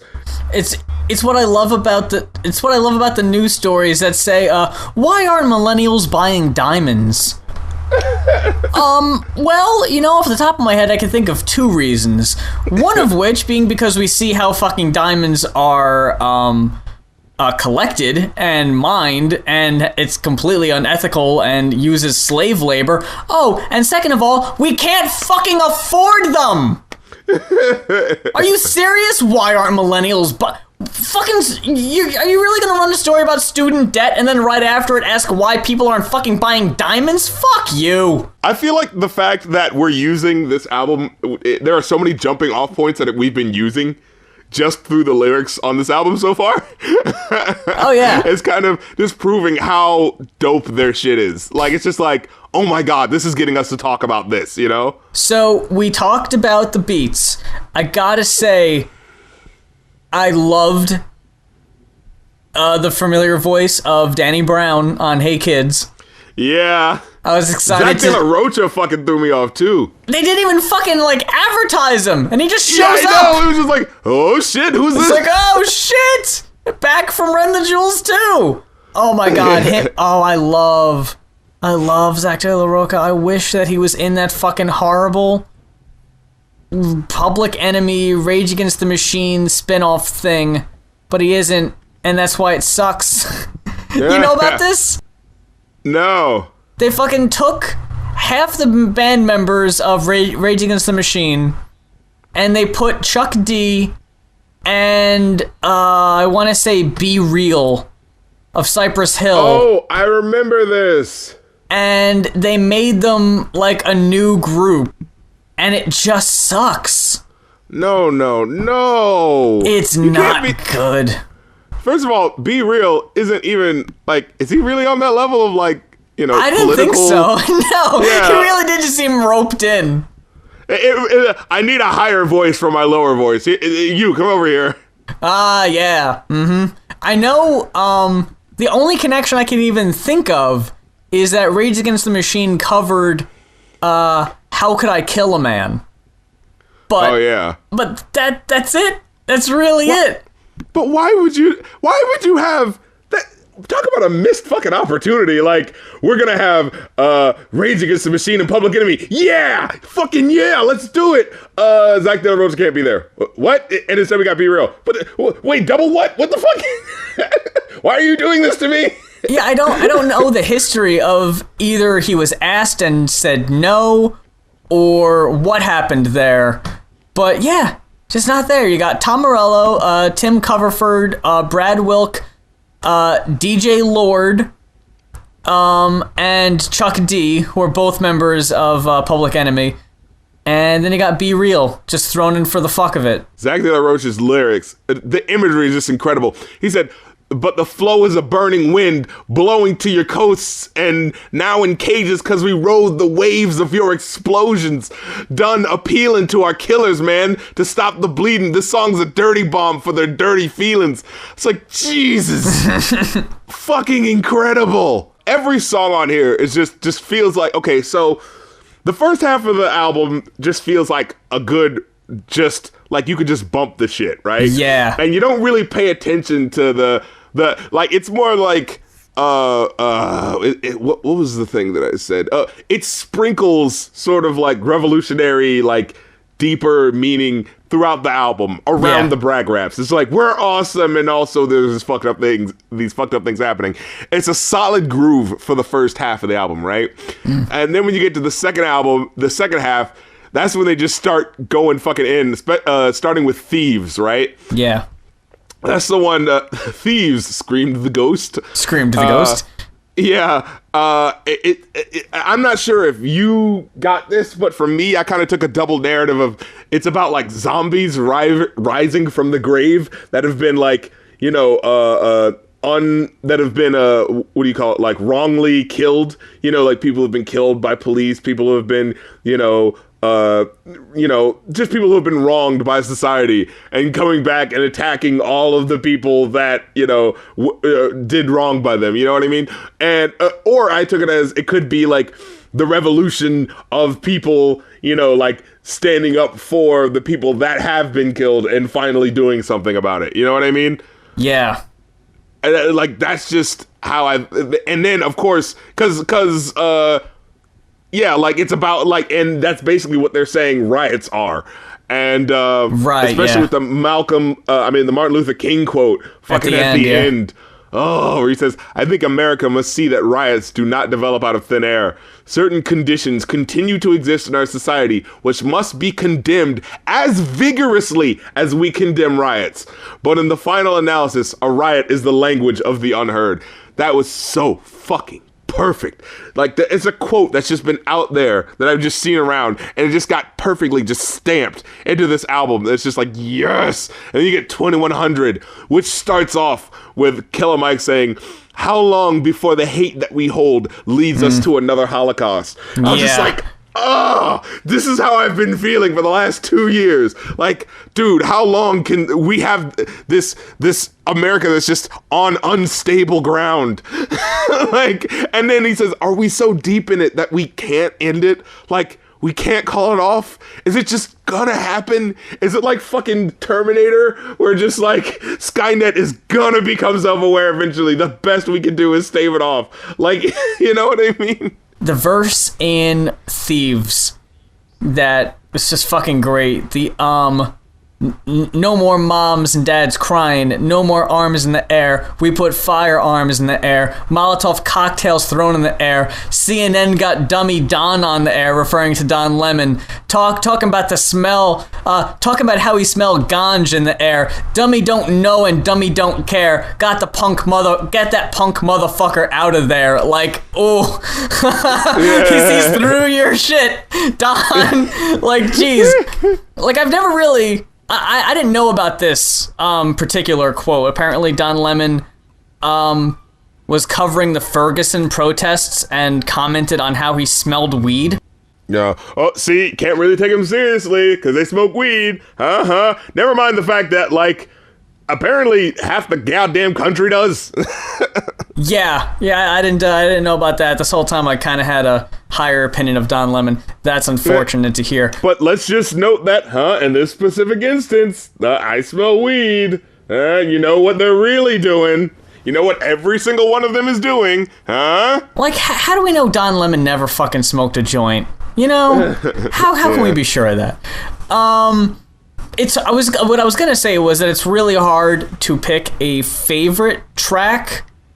Yes. But if I had to, as of right now, because I'm sure it'll change over and over again, Call Ticketron might be my favorite track. It's so, like, as much as we're talking about, you know, revolutionary talk and, you know, getting people excited, this song is just catchy as fuck. Just the fucking live from the garden. Just that fucking sample is like, oh, it's so fucking good. And the song is literally just telling you, you know, you want to come see us. I'm just jumping around, dude. I don't know. This album was great. I have a hard time reviewing an album like this comprehensively because it was so much fun, and I just want to keep listening to it. It's like, yeah, I'm gonna give it a 5. Definitely. I was dancing with a 4.75 because I wasn't feeling one or two tracks as much as the other ones, but man, fuck me. Like, Jesus Christ, shut up. Shut up and like it. I think it might have just been like I said before, the other ones just set the bar so fucking high that, oh, heaven forbid this one didn't hit as hard. Now all of a sudden it's like, but no, they're all fucking good. Oh my god, it's Jude. I'm sorry. I just love these fucking lyrics. He says, and I refuse to kill another human being in the name of a government, because I don't study war no more. I don't hate the poor no more. Getting more ain't what's more. Only thing more is love. And then he says, I seen the devil give a sermon in the church. I seen an angel dancing in the club trying to feed a baby, so I threw 1,000 in the air and blessed her with a hug. And it's just like, and you know, someone who's not thinking enough about it would be like, oh, he's just simping for these hoes. It's like, but no, there are plenty of preachers who take money from people who are poor and are looking for, you know, the way, you know, just to be, just for some peace and for salvation. And these fucking mega churches and shit just take people's goddamn money. And, you know, I was watching a documentary about the 80s with fucking Jerry Falwell and those goddamn assholes. And then you see, like, you know, this woman that people have demonized because she's a sex worker. But this woman is honestly trying to make sure that her daughter has a good life. And this is the way that she's able to do it. And it's just like, you know what I mean? It's just like showing you the opposite. Like, you assume that the church is going to be all good, but there are people who are leeching off of the poor there. And then you assume a strip club is going to be all bad, but there's a woman who's trying to make sure her fucking daughter, you know, has enough to eat. You know what I mean? And it's just like, this is like, I just love that dichotomy. Panther Like a Panther was a really dumb title, but yeah. And it sounds like it's going to be just another sex song with the intro, but it ends up being fucking dope too. Let me see. Then there's Thursday in the Danger Room, which, you know what? I'm going to say it. That was my favorite song. Okay, cool. The songs that are about, like, their friends that died. And oh my God, the passion that LP has in that verse. It's just like, I could feel every word and every image that he was evoking. Like, talking about how, like, you know, they die and I talk about you like you're no longer here, but that's not true because you're still here with me. I guess I'd say I see you soon, but the truth is that I see you now. That's it. Still talk to you like you're around, and I guess I say you left too soon, but the truth is that you never left because I never let myself forget. Like that. On an album that goes this fucking hard, and, you know, it's talking about, you know, stupid shit. When something like this comes out of nowhere, it's like, these fucking guys can do anything. And, oh my God, just, he says, like, because, and what's funny is that it kind of gives context for it. Like, they're saying all these ridiculous things, but it's peppered with the seriousness. And then you get this song, which is just showing, like, we joke and we have fun. Not because we don't have pain, but because we're trying to forget it. Yeah. And it's the heart of the album. And it's just like, holy shit. You know? Like he says, when they're all gone, you just try to move on because the memory is hurting too bad. You know what I mean? And it's just like, fuck. And then you get to Killer Mike's verse. Oh my God. And he talks about the grandma tries to look after the daughter. And he's just like, but the daughter, like, has his smile. And she cried, like, the first day she tried to keep her. She cried the next day. And every time she looks at her, she just cries. And she's just like, I can't take care of her anymore because I can't, like, I'm going to be a mess this whole time. You know what I mean? Like, I'm not the person to do it, just because it was just like, I can't fucking do it. It captures the emotion so perfectly. And, you know, and he says at the end, he's just like, we still haven't found the person who killed him. But, you know, if you're listening to this right now, like, I hope that you know, learn from your mistakes and that you are a better person and that you're not continuing down this path because, you know, we lost someone because of you, you know, and oh, it's just it's so much stronger than it could have been. He could have just been like, I want to fucking kill you. It could have just been that. But the maturity of him just saying, like, I hope that you learn so that you don't go through this shit where your family has to deal with this. That is so altruistic. Like, God damn. Look, I'm telling you guys right now, throw down your hard-earned cash for this one. Oh, yeah. I'm telling you. In the meantime, enjoy the stream or whatever, but pre-sales, I think, are already going on now. You're going to want this one.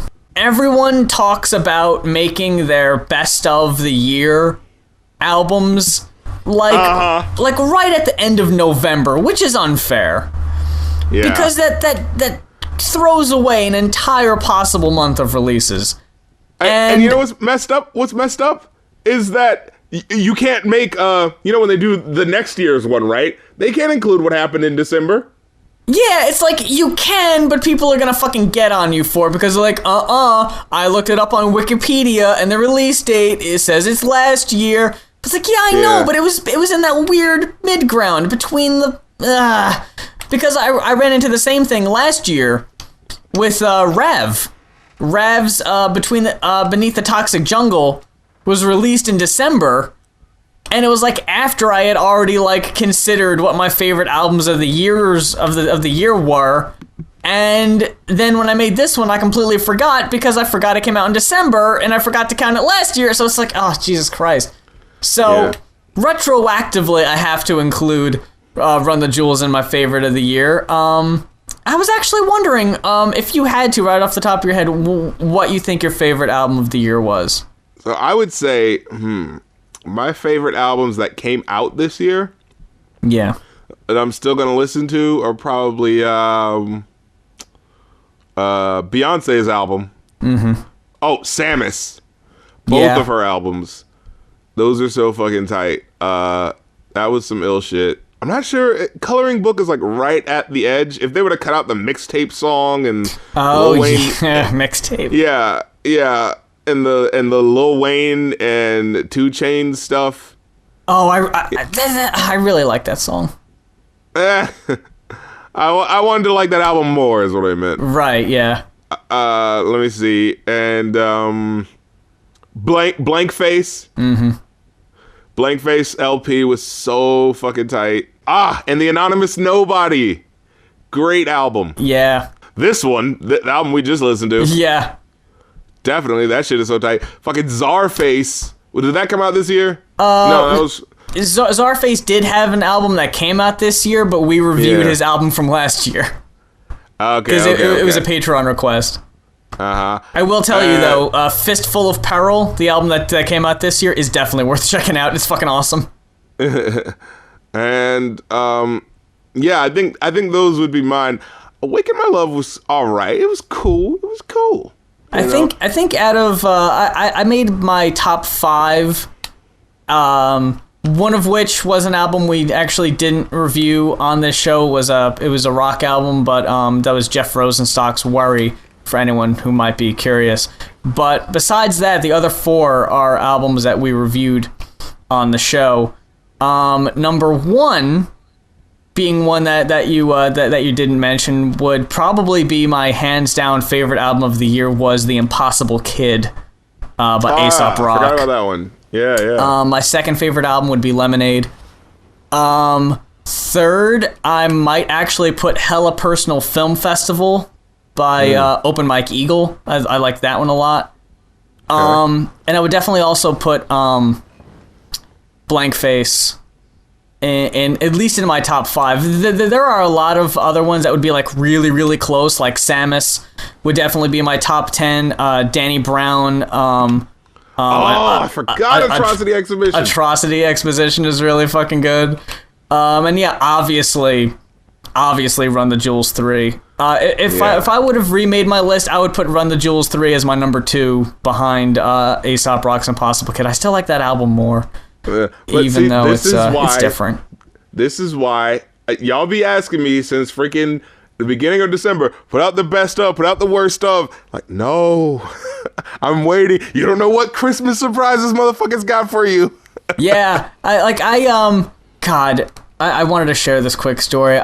Last week I started writing my script for the worst of 2016, and for whatever reason, my script went missing. Like, the file, I may have accidentally deleted it or some shit, but it was just gone. Luckily, I was able to get it back somehow.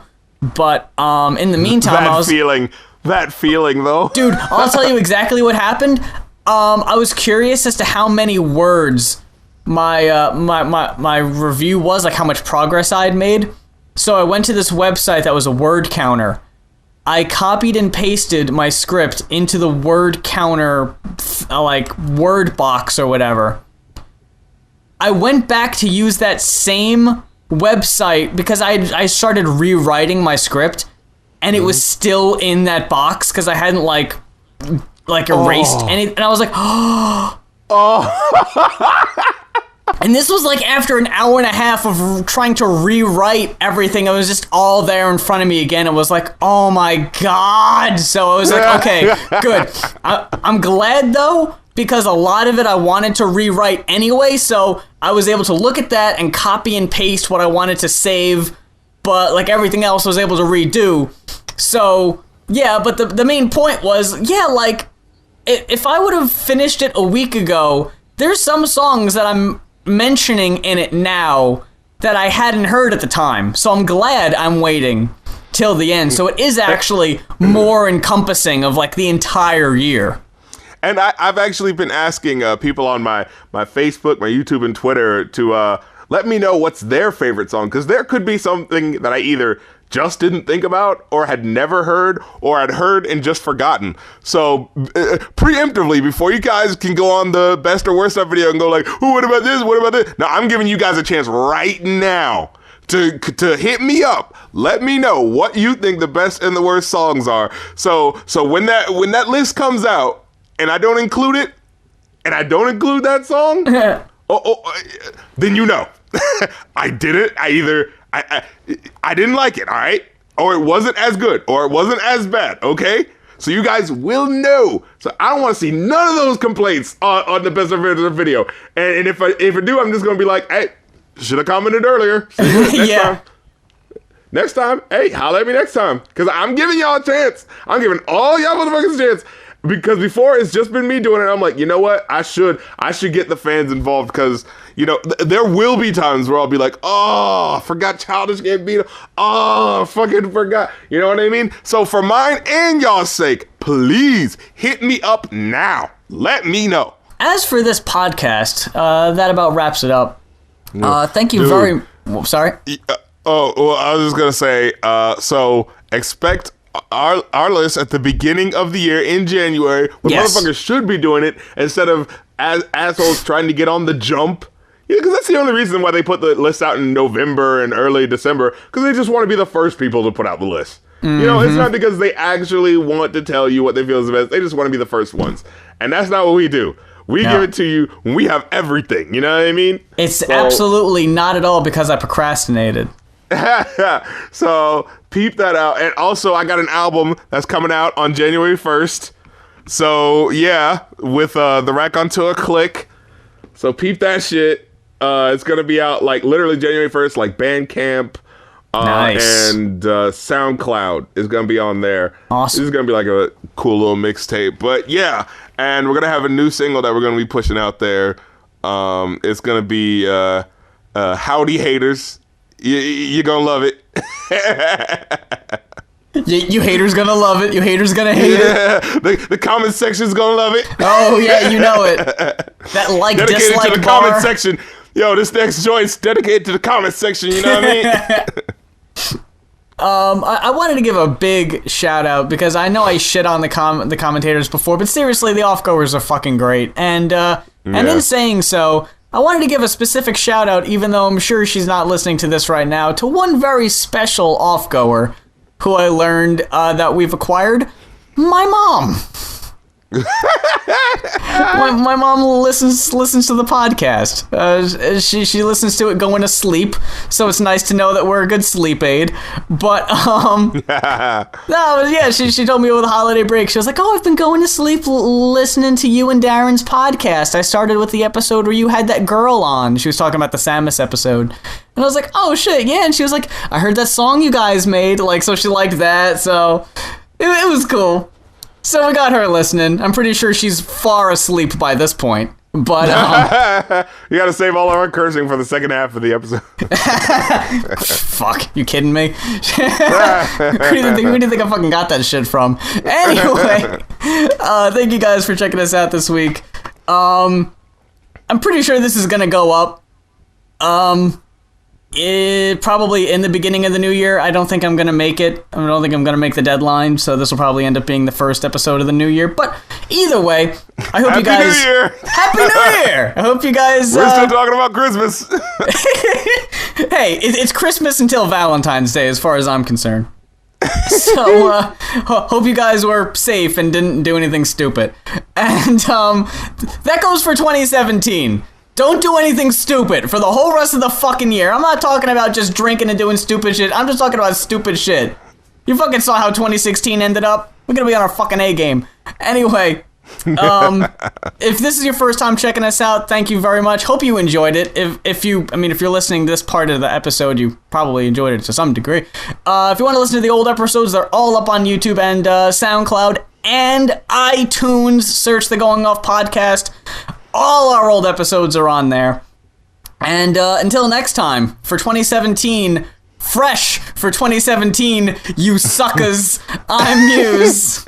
And I'm Rap Critic. And this week, we're telling you to don't do opioids. Just please don't.